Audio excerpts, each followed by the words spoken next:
नमस्ते दोस्तों, हमारे यूट्यूब चैनल ओम भक्ति स्टोरी में आप सभी का स्वागत है। आज मैं आपको सावन के सोमवार की एक बहुत ही सुंदर कहानी सुनाने जा रही हूँ। अगर आपको ये कहानी पसंद आए तो कमेंट बॉक्स में हर हर महादेव जरूर लिखें।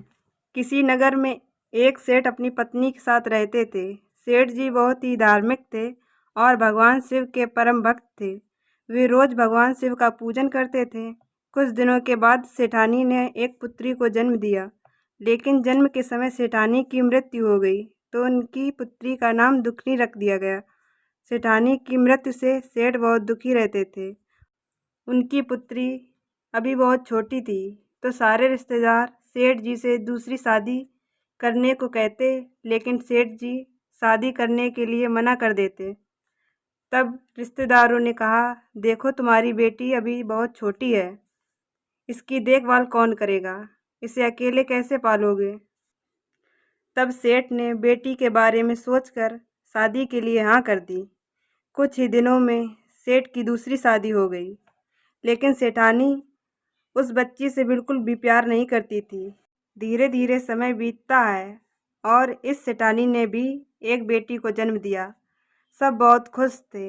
इसका नाम सुखनी रख दिया गया। धीरे धीरे दोनों बेटियां बड़ी होने लगीं। दुखनी भगवान शिव की पूजा पाठ किया करती थी और सोमवार का व्रत भी रखती थी। सेठानी दुखनी को बहुत परेशान किया करती थी।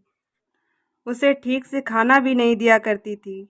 सेठानी दुखनी को रूखी सूखी रोटी दिया करती थी, लेकिन दुखनी चुपचाप सब सहती रहती थी और भगवान शिव की पूजा करती रहती थी। जब सेठ की दोनों बेटियां विवाह योग्य हो गईं, तो सेठ ने अपनी दोनों बेटियों के लिए रिश्ता ढूंढना शुरू कर दिया। तब एक दिन सेठानी ने सेठ जी से कहा कि तुम दुखनी के लिए सबसे गरीब लड़का देखना। अगर तुमने ऐसा नहीं किया तो मैं अपनी जान दे दूंगी।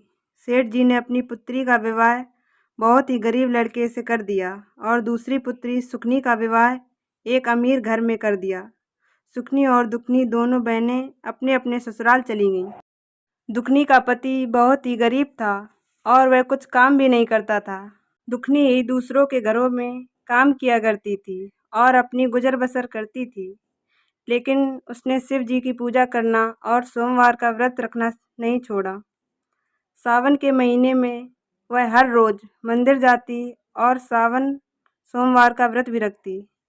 धीरे धीरे समय बीतता है और दुखनी और सुखनी दोनों बहनों के बच्चे भी हो जाते हैं। एक बार की बात है, सुखनी अपने बहन दुखनी के घर आती है और उससे कहती है, तुम दूसरों के घर में झाड़ू बर्तन करती हो, इससे अच्छा तुम मेरे ही घर में आकर मेरे झाड़ू बर्तन कर दिया करो। मैं तुम्हें पैसे दिया करूँगी और बच्चा खुच्चा खाना भी। दुखनी मान जाती है और वह अपनी बहन के घर काम करने लगती है। उसकी बहन उसे बासा कूसा खाना दे दिया करती थी। दुखनी वही अपने बच्चों को लाकर खिला देती थी। एक बार की बात है, दिवाली का त्यौहार था तो सबके घर पकवान बनाए जा रहे थे, पूड़ियाँ बनाई जा रही थीं। तो दुखनी के बच्चों ने अपनी माँ से कहा, माँ हमें भी अच्छा खाना खाना है, आज त्यौहार है। दुखनी ने कहा, बच्चों मैं क्या करूँ, कहाँ से लाऊं खाना, तुम्हारे पिताजी तो कुछ काम भी नहीं करते। तब बच्चों ने कहा, माँ मौसी के यहाँ से ले आना। तब दुखनी अपनी बहन सुखनी के घर गई और अपनी बहन से कहा कि आज त्यौहार है तो अभी का खाना बना हुआ ताज़ा खाना दे दो। मेरे बच्चे भूखे हैं, उन्हें आज अच्छा और ताज़ा खाना खाने का मन है। तो सुखनी ने अपनी बहन दुखनी को बहुत डांटा और उसकी बहुत पिटाई लगाई। दुखनी रोते रोते अपने घर जाती है। दुखनी को रोता देख उसके बच्चों ने कहा, माँ क्या बात है, तुम तो मौसी के यहाँ गई थी खाना लाने, फिर तुम क्यों रो रही हो। तब दुखनी ने कहा, बेटा तुम्हारी मौसी ने खाना नहीं दिया और मुझे बहुत मारा है। फिर दुखनी ने सोचा, आज त्योहार है, मैं अपने बच्चों को अच्छा खाना ज़रूर खिलाऊंगी। फिर वो घर से निकल गई और वन की तरफ जाने लगी। उसने सोचा कुछ लकड़ी तोड़कर लाऊंगी और उन्हें बेचकर बच्चे के लिए खाना ले आऊंगी। चलते चलते दुखनी को एक गाय मिली। वह दर्द से कराह रही थी। वो बच्चे को जन्म देने वाली थी। उसने दुखनी से कहा, बेटी जरा हमारी मदद कर दो, मुझे बहुत दर्द हो रहा है, मेरे पेट पर हाथ फेर दो। दुखनी कहती है, ठीक है माता, मैं आपकी मदद करती हूँ। दुखनी गाय के पेट पर हाथ फेरने लगती है और गाय अपने बच्चे को आसानी से जन्म दे देती है। फिर दुखनी आगे बढ़ी। रास्ते में एक नागिन मिली जिसके ऊपर केचली थी और वह उससे निकल नहीं पा रही थी। उसे ठीक से दिखाई भी नहीं दे रहा था। उसने दुखनी से कहा, जरा मेरी मदद कर दो, मुझे बहुत तकलीफ हो रही है, केचुली की वजह से मुझे कुछ दिखाई भी नहीं दे रहा है। दुखनी नागिन की मदद करती है और नागिन आसानी से केचुली छोड़ देती है। वह दुखनी को धन्यवाद करती है। फिर दुखनी आगे बढ़ जाती है। दुखनी वन में पहुंचती है तो वन माता एक बूढ़ी औरत का भेष बनाकर वहां बैठ जाती हैं और दर्द से कराहने लगती हैं। दुखनी को देखकर बूढ़ी माँ कहती हैं, बेटी जरा मेरी मदद कर दो, मेरे पैरों में बहुत दर्द हो रहा है, तुम मेरे पैर दबा दो। दुखनी कहती है, ठीक है, मैं आपके पैर दबा देती हूँ। और दुखनी बूढ़ी माँ के पैर दबाने लगती है।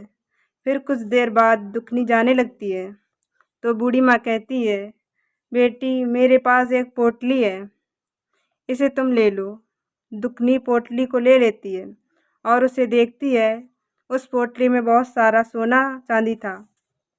दुखनी कहती है, माँ ये तो सोना चांदी है।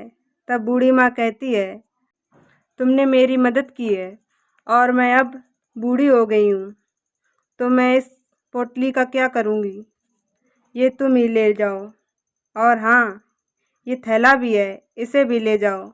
दुखनी थैला देखती है तो उसमें दाल चावल गेहूँ आदि अनाज भरा था। दुखनी बहुत खुश होती है और बूढ़ी माँ को धन्यवाद देकर अपने घर की तरफ जाती है तो रास्ते में उसे वही नागिन मिलती है। नागिन कहती है कि तुमने मेरी मदद की, इसलिए मैं तुम्हें कुछ देना चाहती हूँ। फिर नागिन मड़ी दुखनी को देती है और कहती है, इसे ले जाकर घर में रख देना, तुम्हारे घर में धन की कमी नहीं रहेगी। दुखनी मड़ी लेकर नागिन को धन्यवाद देकर वहाँ से आगे चलती है तो वही गाय मिलती है। गाय कहती है कि तुमने मेरी मदद की है, अब तुम मुझे अपने घर ले चलो, मैं यहाँ बहुत परेशान हूँ। तो दुखनी उस गाय को और उसके बछड़े को अपने घर ले जाती है और अपने बच्चों को अच्छा भोजन बनाती है और खीर बनाती है। अब दुखनी के घर किसी चीज़ की कोई कमी नहीं थी। अच्छा घर, दूध, धन सब कुछ था। एक दिन सुकनी ने सोचा कि दुखनी काम पर क्यों नहीं आती, चलकर देखती हूँ।